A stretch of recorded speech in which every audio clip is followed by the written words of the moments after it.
Chapter 5, Mishnah 3. Continuing from the previous Mishnah, Rabbi Akiva responds to Rabbi Tarfon.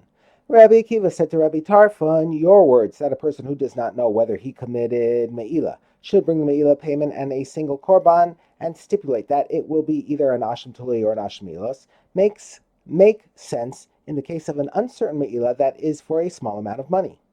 That is, the person is unsure whether he derived a small amount of benefit from a consecrated item. In such a case, the Me'ilah payment will be small, and thus it makes sense for him to immediately bring that payment and a single asham, make the stipulation you described, and thereby save himself from bringing a second asham if he later finds out that he sinned. But if someone comes across a case of uncertain me'ilah that is for a large amount of money, such as 100 maneh, is it not better for him to bring just an asham tului that is purchased with 2 salayim, and not bring 100 maneh as Me'ilah payment for the possible Me'ilah violation?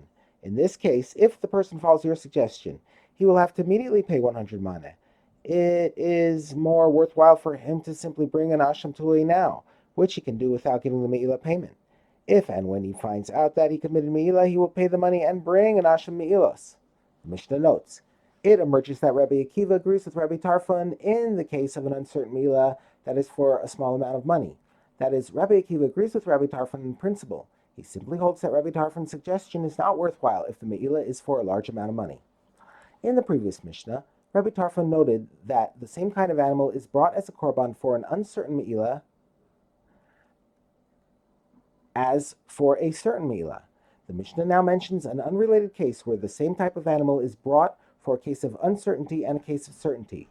The case involves the law that a woman who gives birth must bring certain korbanos, one of which is a bird for a chatas, which may be eaten by the Kohanim. The same applies if a woman miscarries an ordinary fetus. If she miscarries certain types of deformed fetuses, though, she's exempt from any korban. If she miscarries but does not know what If she miscarries but does not know what the fetus looked like, she brings a bird for a chatas anyway, but it is considered a chatas of doubt.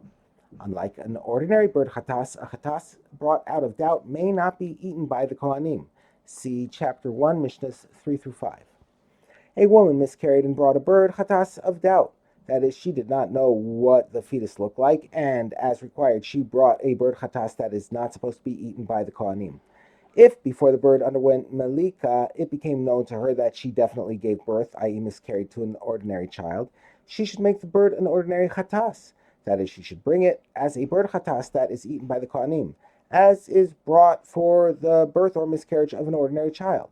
The reason she could change the bird's purpose is because she brings a korban for an uncertain miscarriage, i.e. when she does not know what the fetus looks like, from the same species that she brings for the miscarriage that she is certain about, i.e. when she knows that she miscarried an ordinary fetus.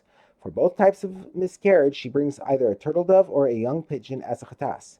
Therefore, although she originally designated the bird as a korban for an uncertain miscarriage, she can now use the same bird as a korban for the miscarriage of an ordinary fetus.